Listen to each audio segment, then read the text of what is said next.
आश्वासन ही मिले हैं। 2 तारीख को मुकेश भाऊ के नेतृत्व में हमारी पूरी विश्व हिंदू परिषद की टीम यहाँ आई थी। मुकेश भाऊ ने जब डेपुटेशन दिया तो उन्होंने कहा कि हम तुरंत उस पर कार्रवाई करेंगे। बस इतना ही हुआ कि उन्होंने बांधकाम रोका है, बाकी इसके बारे में कुछ भी नहीं किया। जो हमें चाहिए कि इतनी बड़ी मस्जिद बनी है जो अवैध रीत्या बनी है, अगर यहाँ इसके पहले भी वहाँ मस्जिद थी तो स्थानीय लोगों ने कभी उसका विरोध नहीं किया, थी तो उसका विरोध भी नहीं किया। पर आज जिस प्रकार से इसका भव्य दिव्य रूप हो रहा है, जहाँ 4 मुसलमानों के घर नहीं है वहाँ इतनी बड़ी मस्जिद बनाकर आप क्या दिखाना चाहते हो? और बना भी लिए तो ये अवैध रीत्या क्यों बना रहे हो? उसकी परवानगी आपने क्यों नहीं ली? जब कागज पत्र हमने दिखाया तो कागज पत्र में बड़ी तफावत हमको दिखाई दे रही है। एक सामान्य व्यक्ति होकर अगर मुझे उसमें तफावत दिखा देती तो यहाँ के जोनल अधिकारी हाथ पर हाथ धर क्यों बैठे हैं? क्यों आज 10 दिन हो गए फाइल को आपने हाथ नहीं लगाया? आज हमारे सामने आप फाइल खोलकर देख रहे हो कि इसमें ये त्रुटि दिखाई दे रही है और आप कहते हो कि आज 15 दिन का हमको समय दो, 15 दिन के अंदर हम इनको बुलाएंगे, इनकी हेयरिंग करवाएंगे। तो 15 दिन फिर 10 दिन आप हाथ पे हाथ धरे क्यों बैठे थे? ये इतना सेंसिटिव विषय है, ये इतना गंभीर विषय है, इस गंभीरता को ये ले क्यों नहीं रहे? अगर नहीं ले रहे तो आज हम बजरंग दल विश्व हिंदू परिषद और यहाँ के स्थानीय लोग हम आए और हमारे साथ आदरणीय नगर सेवक साहब भी सब आए हैं।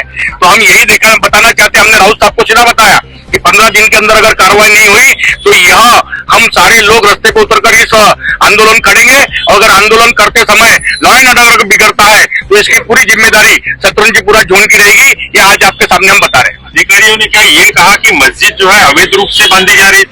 बिल्कुल, वहाँ के स्थानीय लोगों का भी कहना है, जो वहाँ के बुजुर्ग है जिनके 70-80 साल की उम्र हुई है, उनका कहना है कि यहाँ पहले एक छोटी सी मजार बनाई थी, वो भी मजार गोस्वामी महाराज की वो समाधि थी, उसको मजार बनाया और मजार बनाकर धीरे से एक मस्जिद खड़ी की। आज उस मस्जिद का इतना भव्य दिव्य रूप हुआ है और उसके भव्य दिव्य होने के बाद वहाँ स्थानीयों को अभी चेतावनी दी जा रही है, धमकाया जा रहा है।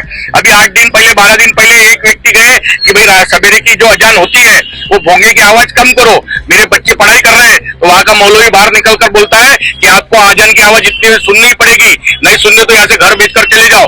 25 लोगों ने अपने घर पर वहाँ मकान बेचना करके लगा दिया। तो क्या हिंदू को डराने का एक प्रयत्न हो रहा है? ये अगर प्रयत्न हो रहा है तो ये गलत है और इसके लिए बजरंग दल हिंदुओं के साथ में खड़ा है। अगर कल इन्होंने, आज हम पूरी प्रामाणिकता के साथ चल रहे हैं, हम किसी प्रकार का कोई हो हल्ला नहीं कर रहे। हमने कानूनी कार्रवाई करने का इनको जोन को अधिकारियों को बताया है। हम कानूनी कार्रवाई पे पूरा विश्वास रखते हैं, हमें हाई कोर्ट पे, सुप्रीम कोर्ट पे पूरा विश्वास है, हमको महाराष्ट्र की पुलिस और नागपुर की पुलिस पे पूरा विश्वास है। पर अगर यह कार्रवाई दिरंगाई करते हैं और ये कार्रवाई किसी प्रकार से टाल मटोल करते हैं, कार्रवाई में किस प्रकार का भेदभाव करते हैं, तो ये भेदभाव बजरंग दल सहन नहीं करेगा। अगर ऐसा समय आया तो 15 दिन के बाद रास्ते पर लड़कर, रास्ते पे उतरकर हम अपनी मांग मनवाएंगे।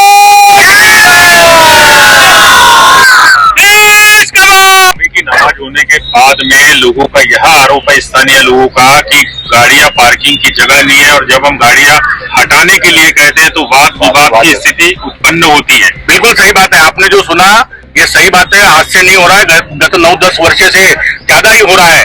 अब ये 9-10 वर्ष में इनका आना जाना ज्यादा बढ़ा है। कहाँ के लोग आते पता नहीं, कौन आता है पता नहीं, और वहाँ गाड़ियां लगा देते हैं। स्थानीय लोगों ने अगर उसका विरोध किया तो स्थानीय लोगों को मारपीट की धमकी देते हैं और ऐसा हुआ भी है। ये कई बार ये प्रकरण पुलिस स्टेशन में गया है और पुलिस भी इसमें संज्ञान नहीं ले रही है। अगर ऐसा होता है, शासन प्रशासन हाथ पे हाथ धरा बैठा है, तो फिर बजरंग दल को रास्ते पे उतरकर अपने हिंदुओं की सुरक्षा सुनिश्चित करनी पड़ेगी। हम आज यहाँ पर आए, एक भी घर हम वहाँ बेचने नहीं देंगे। अगर घर बेचने की नौबत आती है तो विचार करेंगे कि फिर वहाँ उनकी नमाज कैसी होती है वो भी हम देखेंगे। प्रशासन ने कितना वक्त दिया आपको कार्रवाई करने के लिए? आज राउत साहब ने हमको 15 दिन का समय बताया। इतना फास्ट इसमें 15 दिन में ही होता है बोले, अगर हम अपने पद्धति से चलेंगे तो उसको 2-3 महीने लगते हैं, ऐसा उनका कहना है। संभव है कि अगर मस्जिद अवैध बनी है तो उसे ढाया जा सकता है? बिल्कुल।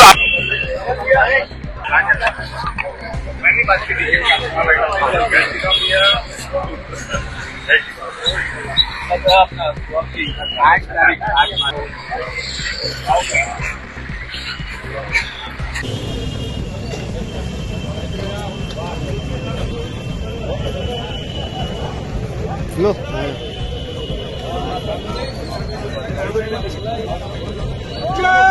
अमल भाऊ